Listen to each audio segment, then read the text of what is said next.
আসসালামু আলাইকুম বন্ধুরা, দেখুন একটা টাকা কামাই করতে যে কি পরিশ্রম লাগে সে আপনারা দেখলে বুঝতে পারবেন। আমার এই গেঞ্জি সব ভিজা, কিন্তু এই দেখেন জুতার ভিতরে শুদ্ধ পানি জমি আছে। আপনারা যদি বিশ্বাস না করেন, এ দেখেন পানি পড়ছে, সব ভিজা এর ভিতরে। একটা টাকা কামাই করতে হলে কত যে খাটনি আর পরিশ্রম করা লাগে সেটা বাংলাদেশের মানুষ বোঝে না।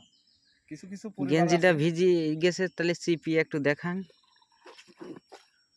কিছু কিছু লোক আছে, এ দেখেন গেঞ্জি চিপি দেখাচ্ছে আপনাদের।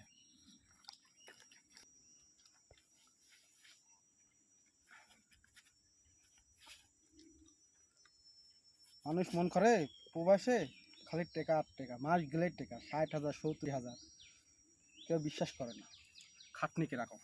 এই দেখেন ভাই, দেখছেন আসলেই তো। প্রবাসে খাটতে হলেই পারে, জীবনকে জীবন বলা যাবে না। আচ্ছা, আপনার মাজার চাবি কিসের ভাই? ভাই এটা আমার রুমের চাবি ভাইয়া, ও, রুমে এটা তো রুমের চাবি। রুমে বহুত হয়েছেন। ঠিক আছে, ওকে, ভালো থাকেন।